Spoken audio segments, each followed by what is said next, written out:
Olá, meus irmãos, a paz do Senhor Jesus, tudo bem com vocês? Hoje eu quero trazer uma reflexão muito bonita para vocês que se encontra no livro do profeta Daniel.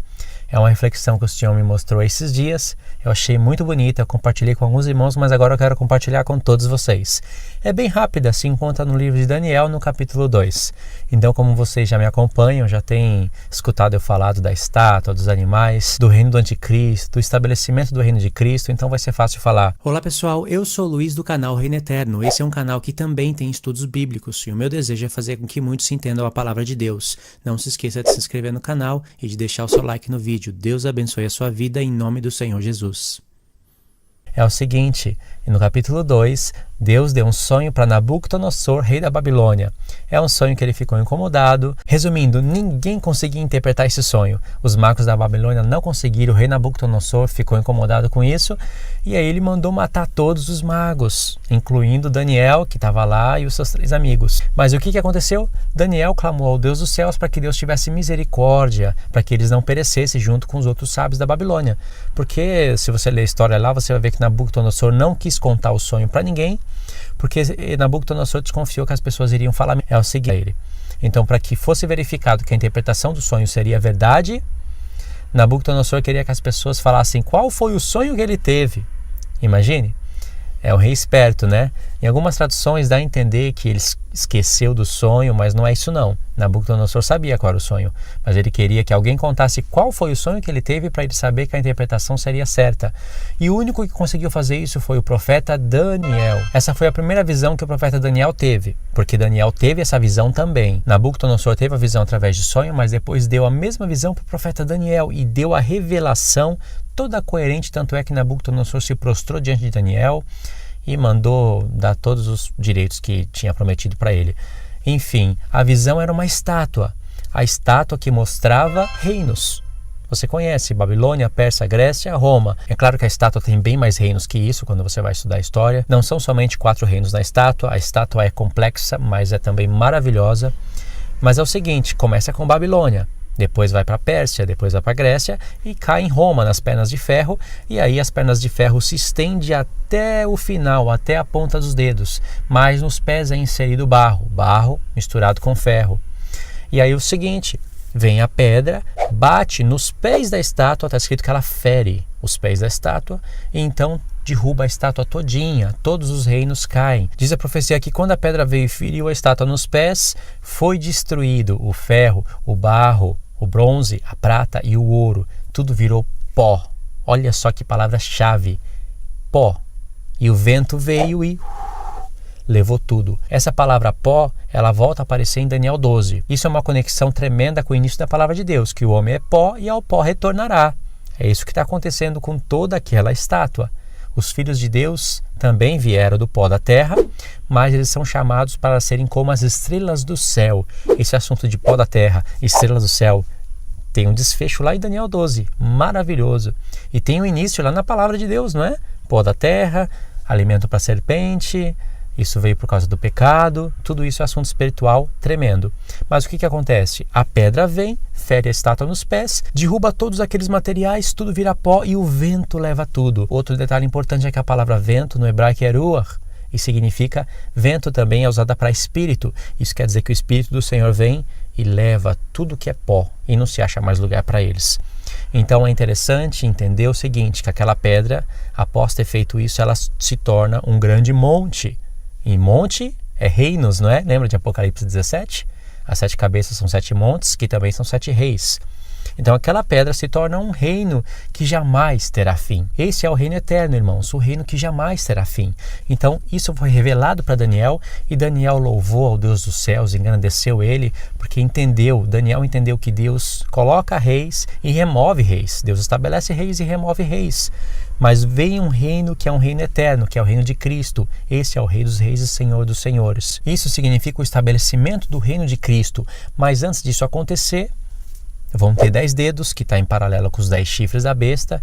Isso significa que os reis vão tentar se unir, são 10 potências que vão tentar se unir e vai ter o anticristo. O que é maravilhoso é que os pés da estátua estão em paralelo com os 10 chifres da besta. 10 chifres, 10 dedos. Informações que tem nos 10 chifres não tem nos 10 dedos. Informações que tem nos 10 dedos não tem nos 10 chifres. Aí qual a informação que a gente vai ter a mais no capítulo 7? É que vai se levantar um chifre pequeno depois dos 10 e vai abater 3. Mas vai abater, só que os 3 reinos vão continuar. Isso quer dizer que os 3 reinos vão lutar com o anticristo e o anticristo vai vencer e vai arrancar o poder deles e vai subjugar eles debaixo do seu poder. Por isso mesmo que em Apocalipse 13 o anticristo ainda está com os 10 reis. Deu para entender isso? Estou falando isso, vocês já sabem, mas é só para contextualizar a visão, entendeu? Esse é o acréscimo que tem no capítulo 7, irmãos, uma informação que não se encontra no capítulo 2, na parte dos pés da estátua. Então tem 10 chifres, aí vai ter o chifre pequeno, e qual é o acréscimo que tem? O chifre pequeno começa a fazer guerra contra os santos. Olha, começa a judiar do povo de Deus durante tempos e metade de um tempo, que também seria um mistério no capítulo 7, mas seria revelado no capítulo 9 como a última parte da última semana. Deu para entender? Então, aí o chifre pequeno está fazendo guerra contra os santos, mas depois vem o ancião de dias e faz justiça aos santos. O ancião de dias vindo do céu, que ele estava no trono, para a terra, que é Cristo, fazendo justiça aos santos, significa o estabelecimento de uma justiça eterna. Isso quer dizer que é o final das 70 semanas. Isso significa que a imagem do ancião de dias vindo do céu para a terra é a mesma imagem da pedra vindo, foi cortada de um monte, não é? Sem auxílio de mão, e ferindo os pés da estátua. A pedra vem no tempo dos 10 dedos, assim também o ancião de dias vem no tempo dos 10 chifres. O que eu posso dizer? É a mesma profecia, só que através de figuras diferentes, com acréscimos adicionais. Ou seja, a gente tem esse detalhe no capítulo 7, mas não tem no capítulo 2. No capítulo 2, simplesmente está os 10 dedos, barro misturado com ferro, está ali a formação da estátua segurando toda a estátua. Essa informação que a gente não tem no capítulo 7. Os 10 dedos é os pés da estátua, não é? Esquerda e direita, segurando todos os reinos, toda a estátua. A estátua está de pé ainda. Essa informação não está no capítulo 7. Então, aí vem a pedra, no tempo dos 10 dedos, é barro misturado com ferro, mas não tem a questão dos 3 tempos e meio. Os 10 dedos não estão fazendo guerra contra o povo de Deus. Então esse acréscimo está no capítulo 7. A gente tem que somar o capítulo 7 com o capítulo 2, irmãos. O que é incrível é o seguinte, é que aquela pedra vem, bate nos pés da estátua e aí derruba todos os reinos. Aí sim, todos os reinos caem. Irmãos, ainda que Deus está trabalhando com acréscimos adicionais, quando Deus revela coisas no capítulo 7, porque está em paralelo com o capítulo 2, Deus acaba agregando detalhes no capítulo 2. Isso é tremendo. Então, no capítulo 2, a gente tem a estátua, que é o melhor mapa, o melhor formato para a gente olhar para a linha do tempo e para a gente receber as maiores revelações na estátua. Só que é preciso também dos 4 animais. Isso que é incrível, né? Então, presta atenção. Na estátua, a gente tem a cabeça sendo ouro. A gente tem a parte dos ombros, os 2 braços, não é? Sendo a prata. A gente tem o ventre sendo o bronze, o ventre e as 2 coxas. Aí a gente tem as pernas de ferro, esquerda e direita, depois os pés, onde é agregado o ferro. Cada material significa a mudança de reino. Não é verdade? Por isso que Daniel falou, Deus estabelece reis e remove reis. Mas pode ver, irmãos, que não é por acaso que a cabeça da estátua é de ouro e a cabeça é Nabucodonosor. A cabeça é de ouro não é por acaso, é a cabeça que controla todo o corpo, não é verdade? A cabeça é de ouro e é a Babilônia, Babilônia a Grande. Tanto é que essa expressão, a Grande Babilônia, vai aparecer no capítulo 4 de Daniel. Em Daniel 3 vai aparecer de novo uma estátua, só que ela é só de ouro e ela tem que ser adorada. Isso também é uma representação para a tipologia do anticristo e da besta que está em Apocalipse 13. Deu para entender isso? Agora, o detalhe impressionante que está na estátua é o seguinte, a cabeça é a Grande Babilônia. É que controla todo o corpo. E depois vai ter os reinos. Se você for olhar, a estátua está de pé até o fim. Por que Deus quis fazer isso? E a pedra vem e fere nos pés, não fere nas pernas, não fere nas coxas, não fere no ventre, não fere no peito, não fere na cabeça, fere nos pés. Aí sim, todos os reinos caem. Isso significa, irmãos, que a Babilônia ainda iria estar de pé, a Pérsia iria estar de pé, a Grécia iria estar de pé, Roma ainda iria estar de pé, e todos os reinos que provêm da perna de ferro. Eu já falei sobre isso daí. E aí depois iria se formar os pés e os 10 dedos, e iria vir o tempo do fim. E só nesse tempo que a pedra vem e bate nos pés e derruba toda a estátua. Isso significa que todos esses reinos estariam vivos no final, estariam de pé. E Deus nos permitiu entender esses reinos. Por exemplo, a antiga Babilônia e o atual Iraque. A antiga Pérsia, que é a parte de prata, é o atual Irã. A Grécia, a gente tem aí também, é difícil de explicar essa parte, porque vai estar em paralelo com o leopardo de 4 cabeças. Aí a gente vai ter também o norte, o sul, que é a atual Turquia, o atual Egito, que sempre foi Egito, entendeu? Então, a gente tem a parte de ferro da estátua, que vai ter Roma Ocidental, Roma Oriental, e depois vai vir o Império Otomano.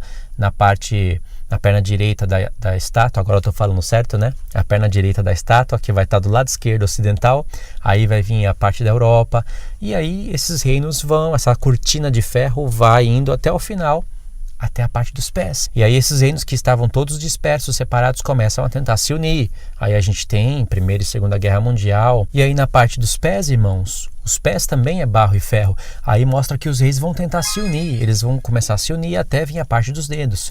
Aí na parte dos pés a gente tem a era da internet, a gente tem a globalização, a gente tem Primeira e Segunda Guerra Mundial, que é onde os reinos começam a fazer aliança uns com os outros em maior nível. É claro que as alianças são feitas um pouquinho antes da Primeira Guerra Mundial, alguns séculos antes, mas aí os reinos começam a se declarar mesmo, fazendo alianças uns com os outros para fazer a formação dos reinos em alianças, né? A Primeira Guerra Mundial, logo em seguida tem a Segunda Guerra Mundial, aí acontece a globalização, aí vem a formação da ONU, aí vem a formação da União Europeia, e sim, os reinos estão se unindo, vai ter parte ocidental, parte oriental, depois vai entrar norte e sul fazendo guerra um com o outro. Tudo isso está revelado na estátua, quando você olha para outros textos da palavra. E é nesse tempo que se estabelece o reino eterno, que vem Cristo e derruba toda a estátua. Mas presta atenção, a cabeça é a Babilônia, é a grande Babilônia, a mentalidade de todo o corpo é a Babilônia, irmãos. E quando você vê a palavra Babilônia, na Bíblia está Babilônia, no começo da Bíblia está Babel, só que no hebraico é só uma palavra, Babel. Então quando você olha para a cabeça da estátua, você também tem que lembrar de Nimrod. Você tem que lembrar como ele edificou lá a Babilônia, o que ele fez com a palavra de Deus, o que ele queria fazer na terra. Aí depois você pode partir para o tempo de Nabucodonosor. A estátua, irmãos, está em paralelo com as 7 cabeças da besta, que vão estar atuando no final sobre o poder do anticristo. Tanto é que ele é chamado de 8º rei. Foi mostrado no formato de uma besta de 7 cabeças que vão estar atuando no final. Sim, ele, o 8º rei, ele é uma das cabeças que estava no passado, foi ferida, voltou, mas quando volta é uma besta de 7 cabeças, 10 chifres. Então, através das cabeças da besta, Deus está contando histórias, mas também está contando algo que se remonta no final. Entendeu? Aí tem a questão dos 10 chifres também, que eu estou falando dos 10 dedos da estátua, mas a estátua está de pé até o fim, concorda? Então é só no final que ela é derrubada. Agora presta atenção, a cabeça controla todo o corpo, isso quer dizer que todo o corpo ia ter uma ideia babilônica, uma ideologia babilônica. Agora presta atenção nos detalhes, irmãos, ouro, prata e bronze, essa é a moeda que movimentava todo o mercado. Hoje quando se fala em ouro, prata e bronze parece que não tem muito valor, porque é a moeda que movimenta o mercado é o dinheiro, não é verdade? Mas o ouro, a prata e o bronze movimentou todo o mercado, dos quais se enriqueceram os reis da terra.